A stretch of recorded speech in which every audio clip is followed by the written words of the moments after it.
My name is Emma, I am 32 years old, and I live in a quiet suburban town in the United States. My father always said family comes first, but he didn't mean my family. He meant his comfort, his image, and his golden child, my sister, Jennifer. It happened over a pot roast I had paid for, in a house I was secretly keeping afloat. My 6-year-old daughter, Maya, was sitting next to me. She was nervous. She had just gotten her hearing aids 2 days ago. They were small and pink, and she was so proud of them because they finally let her hear the birds outside. She reached up to adjust the volume because the clinking of silverware was a little loud for her new ears. That was all it took. Jennifer pointed her fork right at my daughter's face. God, can she stop fiddling with that thing? She looks like a little robot girl. I froze. I looked at my mother. I looked at my father. I waited for them to protect their grandchild. Instead, Dad took a sip of wine and chuckled. Relax, Emma, don't be so sensitive. It's just a joke. Just tell her to hide the device with her hair. It affects the whole family image. My husband, David, didn't say a word. He just stood up, walked to the front door, and opened it wide. The cold air rushed in, but it was nothing compared to the ice in his eyes as he looked at my parents. But before I tell you how everything flipped, like and subscribe, drop a comment. Where are you watching from? My name is Emma. I am 32 years old. The drive home from my parents' house was silent.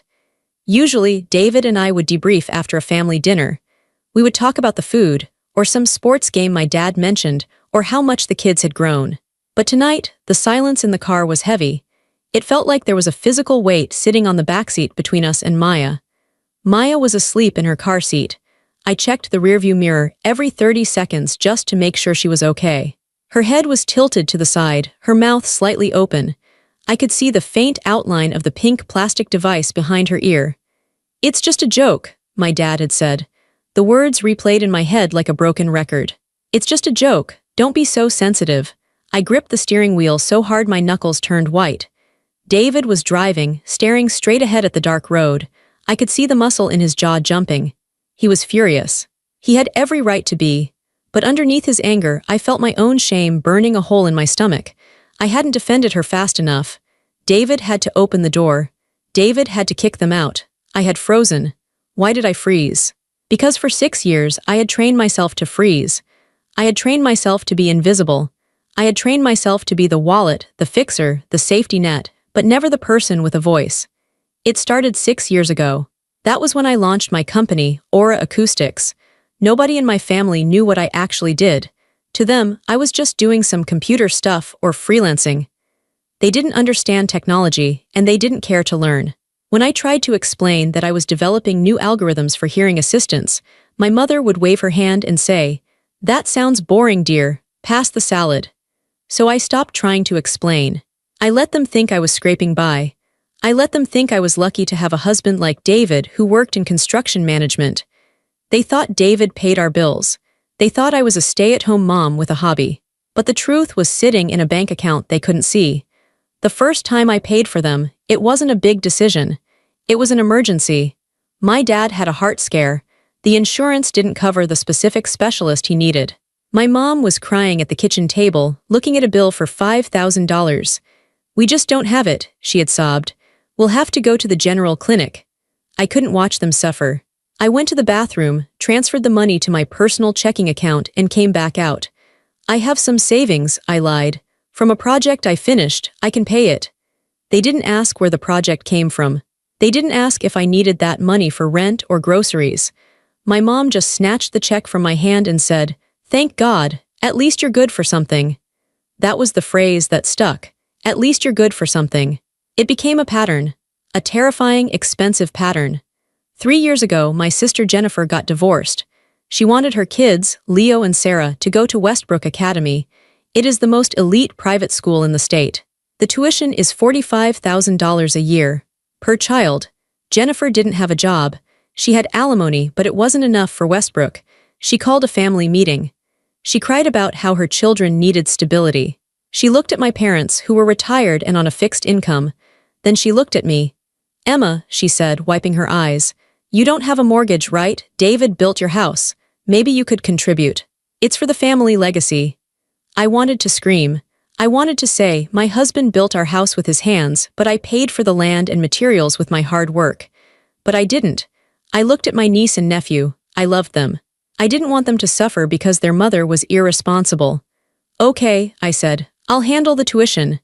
Direct deposit is best, Jennifer said instantly. She stopped crying immediately. I'll send you the school's routing number. $90,000 a year, for 3 years. That is $270,000. Did she ever say thank you? No. Last Thanksgiving, she told the table, it's so hard raising kids alone. I do everything by myself. Nobody helps me. I was sitting right there. I was chewing my turkey, swallowing the rage along with the dry meat. I had paid for her children's education, and she claimed nobody helped her. Then there was the country club. My parents had been members for 30 years. It was their entire social life. When Dad retired, the $18,000 annual fee became a burden. They were going to quit. I couldn't let them lose their friends. I set up an autopay from my business account. I told them, don't worry, I handled it. Dad slapped me on the back. Good girl, keep the family name on the locker. He didn't treat me like a successful daughter. He treated me like a vending machine that occasionally dispensed favors. Then came the car, my dad's Mercedes. He needed it for appearances. Another lease I took over. Then my mom's holistic medical treatments that weren't covered by insurance. Another credit card I paid off every month. And finally, my brother Tom. Tom was the entrepreneur of the family. He had started a craft brewery, a gym, and a consulting firm. All of them failed. Last year, he needed a bridge loan of $50,000 to keep his latest venture, a custom sneaker business, afloat. I just need a leg up, Emma, he had said, cornering me in the kitchen. You know how it is. You do your little computer work. You know business is hard. Little computer work. My company had just signed a contract with 3 major hospital systems in Europe. I was managing 200 employees. But to Tom, I was just his little sister doing computer work. I gave him the money. I didn't call it a loan. I knew I would never see it again. I did the math in my head as we drove down the highway. Tuition, $270,000. Country club, $54,000. Cars and medical, $80,000. Tom's loans, $100,000. Over $500,000. I had spent over $500,000 on people who just called my daughter a robot. I looked at David. He was still driving, his eyes fixed on the road. You know, David said quietly, breaking the silence. You didn't buy their love, Emma, I flinched. I know. You bought their tolerance, he said. His voice wasn't mean, it was just sad. You paid them a salary to tolerate us, and tonight they decided the price wasn't high enough.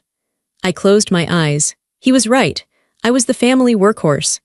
I pulled the cart, and they sat in the back, whipping me to go faster while laughing at how ugly the horse looked. They assumed I helped because I had no choice. They thought I was desperate for their approval. They thought I was weak. They had no idea that the weak sister held the deed to their entire lifestyle. We got home around 8:30 p.m. The house was quiet. It was our sanctuary. David carried Maya inside. She woke up a little as he unbuckled her, rubbing her eyes with her small fists. Are we home? She whispered. Yes, baby, David said. He kissed her forehead. We're home, safe and sound. He carried her upstairs to her room. I followed, carrying her small backpack with her coloring books and the extra batteries for her hearing aids. My legs felt heavy. Every step up the stairs felt like climbing a mountain. I went into the bathroom to start the bath. I turned on the water, watching the steam rise. I tried to wash the evening off my skin. I scrubbed my hands, but I still felt dirty. I felt the grime of my family's words clinging to me. Robot girl, hide it, broken. I went into Maya's room. She was sitting on the edge of her bed, swinging her legs. David was helping her take off her shoes. Mommy, Maya said. I forced a smile. I am good at masking. I have done it my whole life. Yes, sweetie, ready for a bath. She reached up and touched her ear.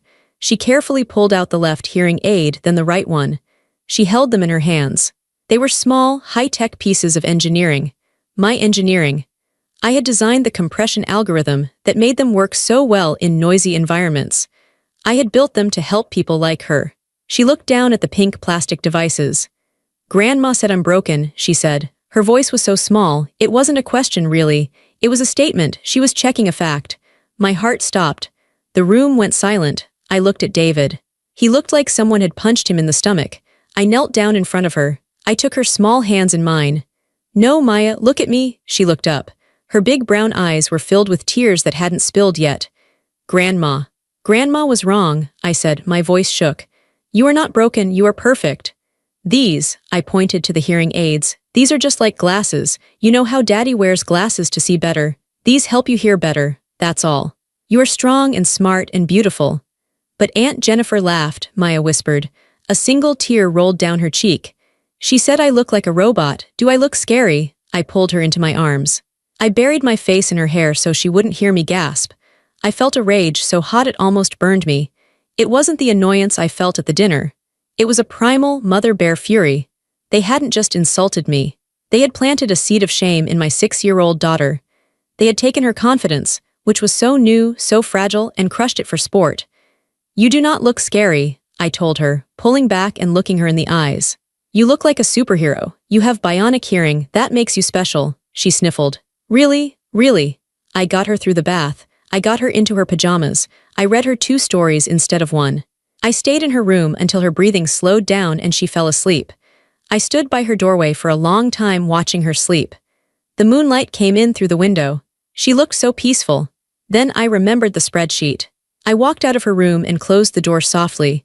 David was in the hallway. He was leaning against the wall, his arms crossed. She heard everything, David said. I know, I replied. Emma, we can't go back there, he said. I don't care who they are. I don't care if they are your blood. They are poison. If we go back, we are telling Maya that it's okay for people to treat her like that. I looked at my husband. He was the only family I needed. Him and Maya. We aren't going back, I said. My voice was steady. It surprised me. And they aren't going to treat anyone like that ever again. What do you mean? I said, walking past him toward my home office. I'm done being the ATM. I'm done being the heavy lifter. I'm going to drop the weight. Emma, David warned. If you cut them off, they will explode. It's going to be ugly. Let it be ugly, I said. It's been ugly for me for 30 years. Now it's their turn.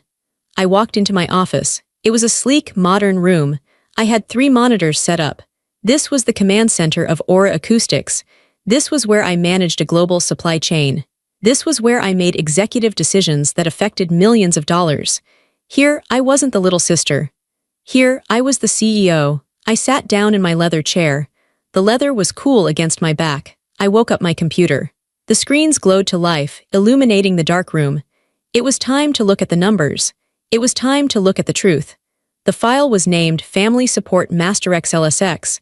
I hated this file. I had created it 4 years ago to keep track of where my money was going, mostly for tax purposes and my own sanity. I clicked on it. It opened instantly, a grid of colorful cells and endless numbers. I scrolled down. Row 4. Jennifer Education Trust. Status, active. Monthly auto draft, $7,500. I stared at the number. $7,500 a month. That was more than most people made in 3 months. I paid that so Jennifer could drive her Range Rover to the pickup line and brag about how her kids went to Westbrook. I remember Jennifer's face at dinner tonight. The way she pointed her fork. The way she sneered. Robot girl. My hand moved to the mouse. I didn't feel sad. I didn't feel guilty. I felt cold. I felt precise.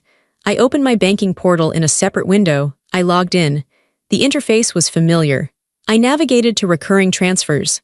There it was, Westbrook Academy. I clicked Edit. Then I clicked Cancel Series. A pop-up box appeared.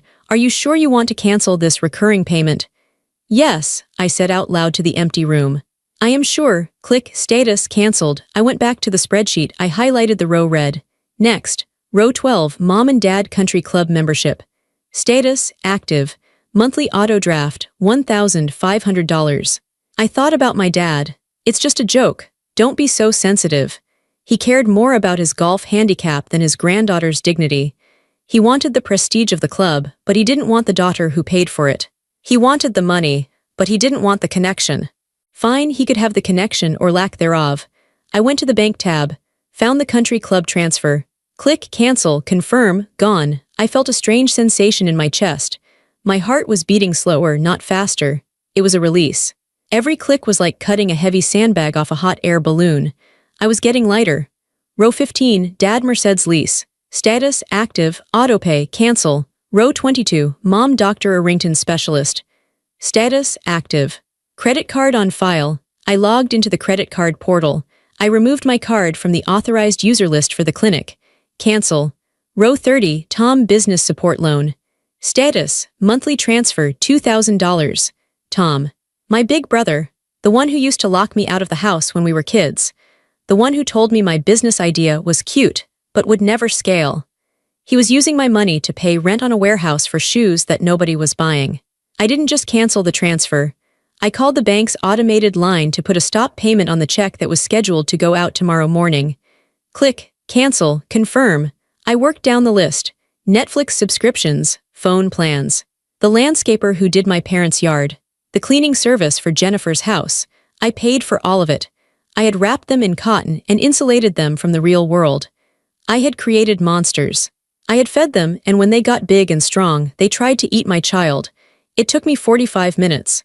When I was done, the active column was empty. The scheduled payments tab in my bank account was blank. I sat back in my chair. The room was silent. My phone was sitting on the desk. It was black and quiet. It was 11 p.m. They were all asleep. They were sleeping in beds I paid for, dreaming dreams I subsidized. They had no idea that while they slept, the ground beneath them had disappeared. I closed the laptop. The click of the lid shutting sounded like a gunshot in the quiet house. I stood up and walked to the window. I looked out at the street. It was dark. I'm sorry, I whispered, but I wasn't talking to them. I was talking to the old Emma, the Emma who tried so hard to be good, the Emma who thought she could buy her way into a family photo. She was gone now. And the woman who replaced her wasn't writing any more checks. The morning started like any other Tuesday. I made coffee. I made oatmeal for Maya. I packed her lunch, a turkey sandwich cut into star shapes. I put a little note in her lunchbox that said, "I love you, Supergirl." Maya seemed okay. Kids are resilient. She was playing with her cereal, but she wasn't wearing her hearing aids. They were sitting on the counter. "Do you want to put your ears on?" I asked gently. She shook her head. "Not today."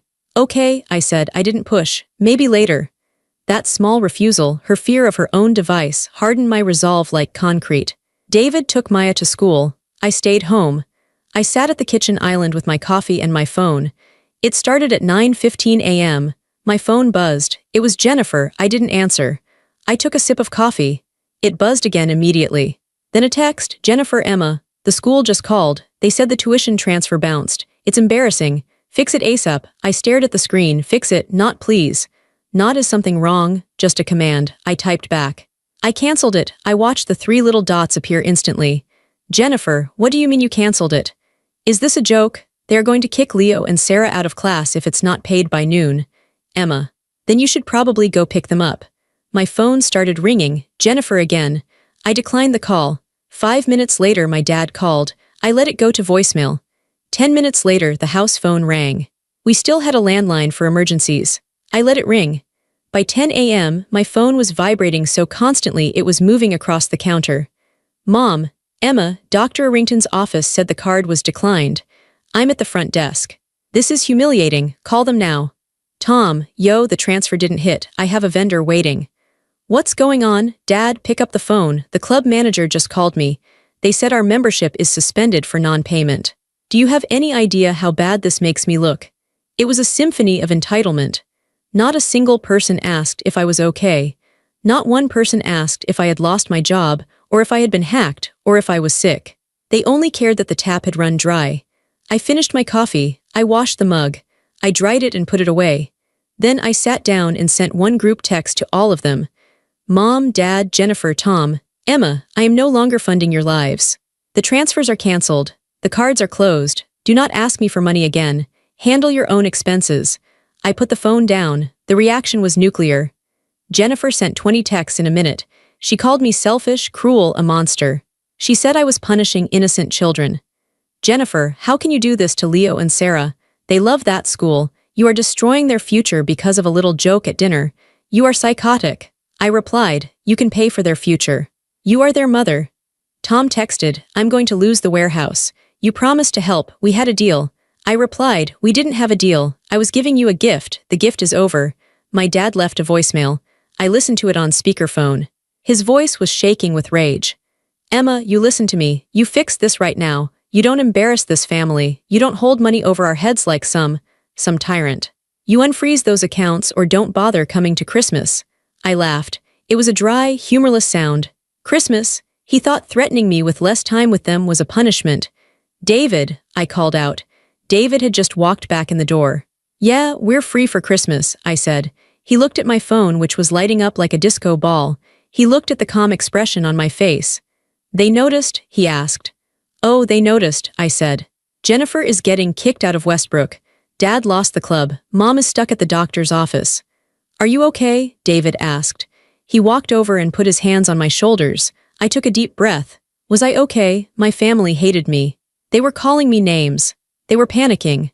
Their lives were falling apart because I refused to carry them anymore.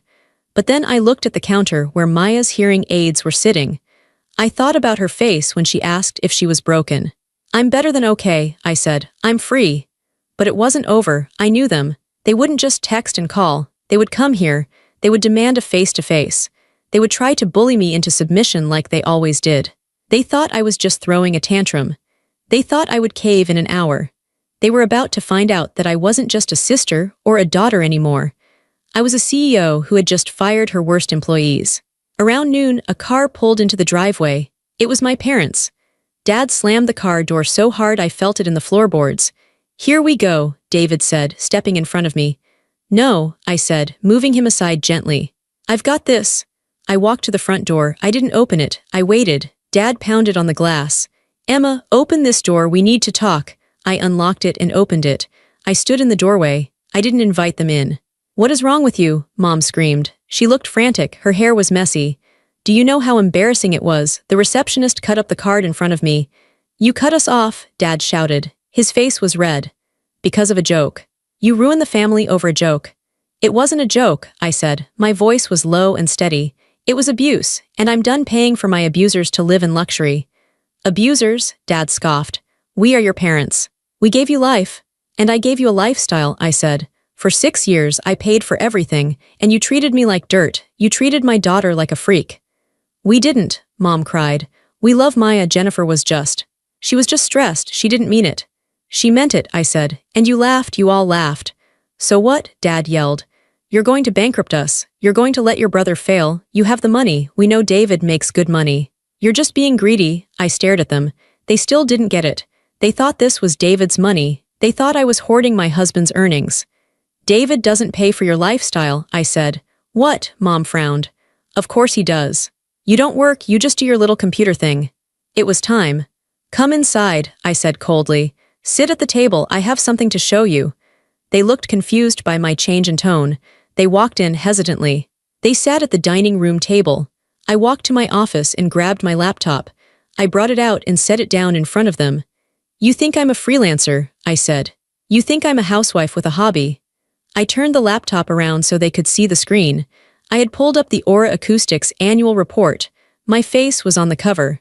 The headline read, CEO Emma Henderson leads Aura to $1.2 billion valuation. Read it, I said. Dad squinted at the screen. He adjusted his glasses. He read the headline. He froze. Mom looked at the picture, then she looked at me. Then back at the picture. CEO, Dad whispered. Billion. I own the company, I said. I built it. Every dollar you spent, the tuition, the club, the cars, came from me, from my brain, from my hard work. The same hard work you mocked. The room went dead silent. The clock on the wall ticked loudly. Tick, tick, tick. They were staring at me like I was an alien. They weren't looking at their daughter. They were looking at a stranger. A very, very rich stranger. And here is the irony, I said, leaning forward, placing my hands on the table. My company makes medical devices. We make hearing aids. The device you mocked, the one Jennifer called robot parts. That device made me a fortune. That device paid for your country club.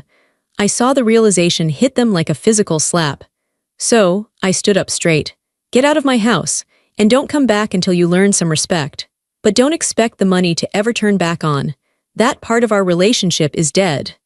The silence in my dining room was thick enough to choke on. My parents were still staring at the laptop screen. My face, their daughter's face, looked back at them from the digital annual report. Billion, with a B, my dad stammered. His voice was barely a whisper. All the bluster, all the anger he had walked in with had evaporated. It was replaced by shock. Yes, I said, with a B. My mother reached out a shaking hand and touched the screen as if she needed to verify it was real. But, you said you were doing freelance work. You said it was just projects? I told you I was building a company, I corrected her. 6 years ago, I told you I had a startup. You told me it was a cute hobby and asked if I could knit you a scarf instead. She flinched. She remembered. I could see it in her eyes. We didn't know, she whispered. Emma, we didn't know it was this. Because you never asked, I said. You never asked me a single question about my work, not once. You asked David about his construction jobs. You asked Tom about his failed sneaker ideas for hours. But me, you just assumed I was nobody. Dad looked up from the screen. His eyes were wide. He wasn't looking at me with pride. He was looking at me with calculation. I could see the gears turning in his head. He was doing the math. If his daughter was a billionaire, then the country club membership was nothing. It was pocket change. Emma, he said, his voice suddenly smooth, almost oily. This is incredible. Why didn't you tell us? We would have celebrated you. We would have been so proud. I felt a wave of nausea. You would have been proud of the money, I said. Not me. You would have been proud that you could brag to your friends that your daughter was rich, but you wouldn't have cared about the work. You wouldn't have cared about the science. That's not true, Mom said, trying to smile. It was a terrifying, brittle smile. We are your family. We love you. This changes things. It changes nothing, I said. It just exposes you. What do you mean? Dad asked. It means, I said, pointing at the screen, that you have been living off the very thing you mocked. You made fun of Maya's hearing aid. You called her a robot. But that hearing aid, that technology, is what paid for your Merced's dad. It's what paid for your holistic doctors, Mom. You were biting the hand that fed you, and you were laughing while you did it. Dad's face flushed red again, but this time it wasn't anger. It was embarrassment. Deep, humiliating embarrassment. He realized how small he looked. We were just joking, he mumbled again, but the excuse sounded weak even to him. You weren't joking, I said. You were cruel. And now the joke is over. Just then my phone buzzed on the table. It was Jennifer, then Tom.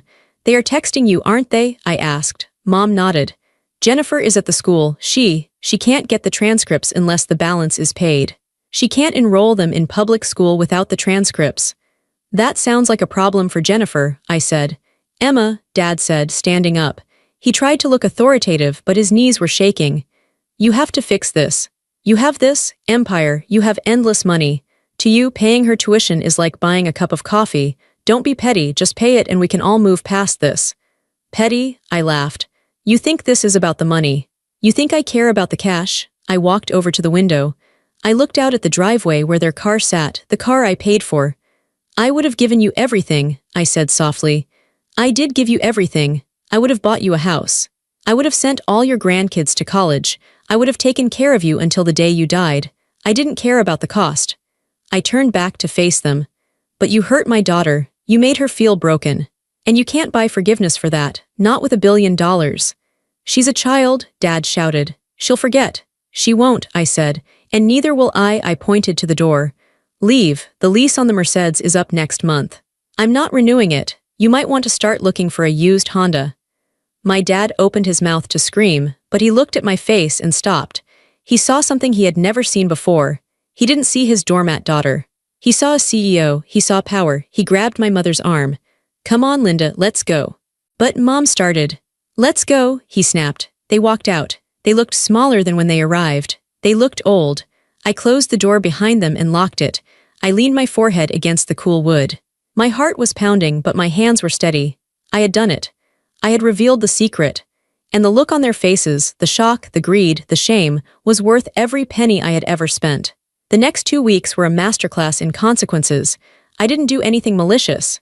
I didn't sue them. I didn't slander them. I simply stopped. I removed my hands from the wheel of their lives, and without me steering, they crashed immediately. Jennifer was the first to fall. She couldn't pay the Westbrook tuition. She tried to negotiate with the headmaster. She tried to cry in his office. But private schools are businesses. No money, no seat. She had to pull Leo and Sarah out mid-semester. It was a small-town scandal. Everyone knew. The perfect mom who looked down on everyone else was suddenly filling out paperwork for the local public elementary school. I heard from a friend that Jennifer had a meltdown in the grocery store when her card was declined for a bottle of expensive wine. She had to put it back. Tom was next. My brother, the entrepreneur. Without my monthly injection of cash, his warehouse rent went unpaid. The landlord locked him out in 3 days. Tom tried to call me 50 times. I blocked his number. He had to move all his unsold shoes into his garage. His wife, who had gotten used to the lifestyle I funded, was reportedly furious. She told him to get a real job. For the first time in his life, at age 34, Tom had to update his resume. He got a job as a shift manager at a car rental agency. It was honest work. It was good work. But for Tom, who thought he was the next Elon Musk, it was a humiliation. And my parents. The country club was their identity. It was where they ate lunch, where they played bridge, where they gossiped. When their membership was revoked, they lost their social circle. Their friends stopped calling when they couldn't host dinners anymore. Dad had to return the Mercedes. I got an email from the dealership confirming the return. He had apparently argued with the sales manager for an hour, claiming there was a banking error. But the lease was in my name, and I had canceled the authorization. He ended up buying a 10-year-old sedan. Mom's holistic treatment stopped. She had to go to a regular doctor in her insurance network. She complained to anyone who would listen that her daughter had abandoned her. But here is the thing about small towns: people talk. And people knew me, they knew David. They knew we were quiet, kind people, and they knew my parents were snobs. The rumor mill didn't side with them. It sided with the truth. People started whispering, "Did you hear the Hendersons were broke?" Apparently, their daughter was paying for everything and they treated her like garbage. Their social standing crumbled like a sandcastle at high tide. I watched it all from a distance. I didn't feel glee. I didn't feel happy about their suffering. I just felt balanced. For years, the scales had been tipped. They took, I gave. They hurt, I healed. Now the scales were even.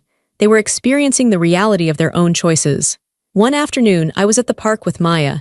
She was on the swings, pumping her legs higher and higher. She was wearing her hearing aids. She had put them back on 3 days after the dinner. "Look, Mommy, I'm flying," she yelled. "I see you," I called back. I saw a woman walking toward me. It was Mrs. Gable, one of my mom's bridge friends from the club. I tensed up. I expected a confrontation. Mrs. Gable stopped near the bench. She looked at me, then at Maya. "She's a beautiful little girl, Emma," Mrs. Gable said. "Thank you," I said guardedly. "Your mother told us some things," Mrs. Gable said. She hesitated. "She said you cut them off. She said you were cruel." I didn't say anything. I just looked at her. "But then," Mrs. Gable continued, "I saw how your father yelled at the waiter last week before they were asked to leave. And I remembered how they used to talk about you. Always poor Emma, always Emma doesn't have much going on." She shook her head. I think you probably did the right thing. Good for you, honey." She walked away. I let out a breath I didn't know I was holding. I wasn't the villain. I wasn't the bad guy. I was just a woman who finally stood up. My lawyer called me a few days later. "Emma," he said, "your father contacted my office. He's asking if there is a way to restructure the support payments. He's calling it a family stipend." I laughed. "He wants a salary for being my dad." "Essentially," the lawyer said. "He says they have become accustomed to a certain standard of living." "Tell him," I said, "that the standard has changed. Tell him the Bank of Emma is permanently closed, and if he contacts you again, bill him for the hour." "Understood," the lawyer said. "And Emma, yes, I'm proud of you. Most clients cave, you're strong." "I have to be," I said, watching Maya jump off the swing and land in the sand, laughing. "I have someone watching me." 3 weeks after the dinner, on a rainy Tuesday evening, the doorbell rang. David was at work. Maya was in the living room watching cartoons. I looked at the security camera feed on my phone. It was my mother. She was alone. She wasn't wearing her usual designer trench coat. She was wearing a simple raincoat. She looked wet and small. I debated not opening the door, but she was my mother, and she was alone. I opened the door. "What do you want?" She didn't barge in. She didn't yell. She just stood there, shivering slightly. "Can I come in?" she asked. "Just for a minute, I promise I won't stay." I stepped aside. "1 minute." She walked into the foyer. She didn't go further. She dripped water onto the rug. She looked around the house, my house, as if seeing it for the first time. She noticed the artwork. She noticed the calmness. "I didn't know," she said. Her voice was shaky. "Didn't know what?" "I didn't know you were. This," she gestured vaguely at the air. "I didn't know you were successful. I didn't know you were strong." "I was always strong, Mom," I said. "You just didn't look." She looked down at her hands. "Your father, he's angry. He's so angry. He feels like a fool." "He should," I said. "He misses the car," she said. A weak attempt at a joke. I didn't smile. I miss us," she said. Tears started to well up in her eyes. "I miss Sunday dinners." I miss the family being together. We weren't together, Mom, I said gently. We were in the same room, but we weren't together. You were with Jennifer, you were with Tom. I was just the staff, I was the sponsor. That's not true, she sobbed. I loved you, did you? I asked. Did you love me when you let Jennifer mock Maya? Did you love me when you told me to hide my daughter's disability so I wouldn't embarrass you? She flinched. The truth hit her hard. I was trying to keep the peace, she stammered. Jennifer has always been difficult. I just wanted everyone to get along. So you sacrificed me, I said. You sacrificed Maya to keep Jennifer happy. That's not peace, Mom. That's betrayal. She started to cry harder. I'm sorry, Emma. I'm so sorry. I messed up. We all messed up. It was the first time in 30 years I had heard my mother apologize. It sounded sincere. She looked broken. Part of me, the little girl inside me, wanted to hug her. Wanted to say, it's okay, I'll fix it. Here's a check. Stop crying. But I looked into the living room. I saw the back of Maya's head. I saw her adjusting her hearing aid without shame. I accept your apology, I said. Mom looked up, hope lighting her face. Really? So, can we fix this? Can we go back to how it was? No, I said. The hope vanished. I forgive you, I said. For my own peace, I forgive you for being weak. I forgive you for not protecting us. But we are not going back. You don't get access to my life anymore. You don't get access to my daughter. But, family, she whispered. Family protects each other, I said. You didn't protect us. You are welcome to call on birthdays. We might come to Thanksgiving in a few years. But the money, the support, the constant access, that is gone forever. She stared at me. She realized I wasn't punishing her. I was setting a boundary, a permanent, concrete boundary. And Mom, I added. Yes, you said you didn't know I was successful. You said that's why you treated me that way. She nodded. That makes it worse, I said. You didn't value me when you thought I had nothing. Why would money change that? If you only love me because I'm a CEO, you don't love me at all. She stood there for a long time. The silence stretched. Finally, she nodded. She understood. Okay, she whispered. Okay. She turned around and opened the door. The rain was still falling. Goodbye, Emma, she said. Goodbye, Mom, I said. She walked out to her car. I watched her drive away. I didn't feel sad. I felt clean. I felt like a wound that had been infected for years was finally cleaned out and stitched up. It would leave a scar, but it would heal. 6 months passed. The change in our house was physical. The air felt lighter. We laughed more. Without the financial drain of the Hendersons, my savings compounded. But more importantly, without the emotional drain, my energy returned. I poured that energy into Maya, and I poured it into my work. One morning at breakfast, Maya came running into the kitchen.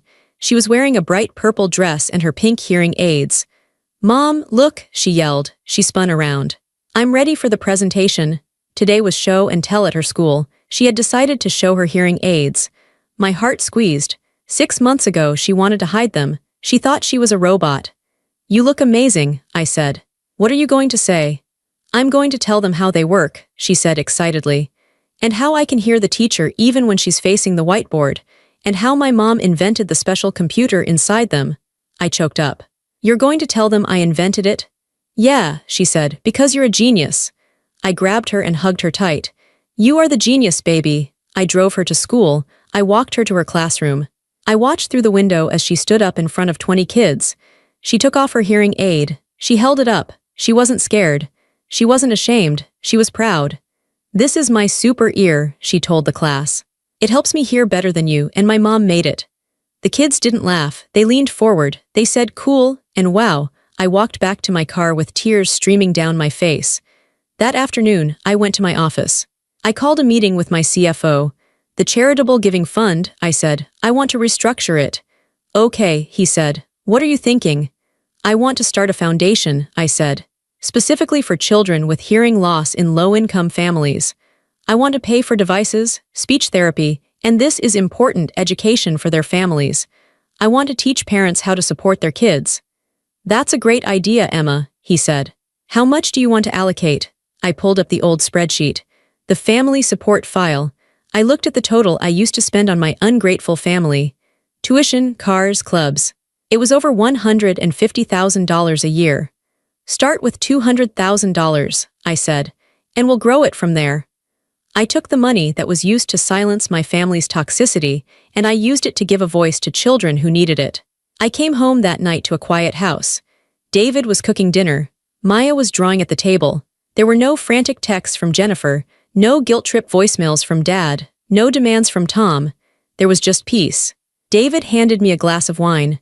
"How was your day, CEO?" I smiled. "It was perfect." We sat down to eat. Maya told us about her presentation. She chattered happily, her voice clear and confident. I looked at my husband.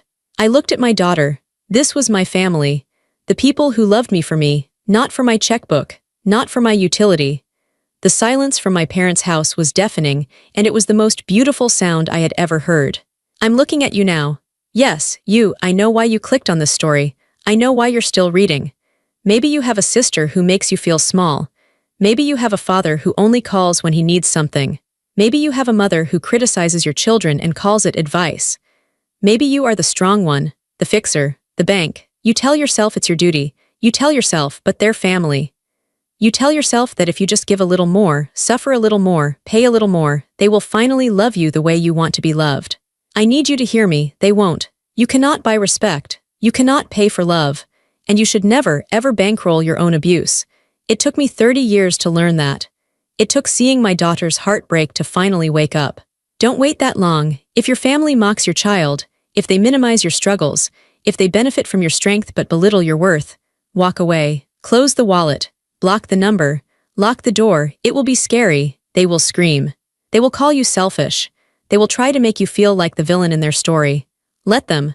Because in your story, you are the hero, you are the protector, you are not abandoning them. You are choosing yourself. You are choosing your peace. You are choosing to save your energy for the people who actually deserve it. I lost a family of leeches, and I gained a life of freedom.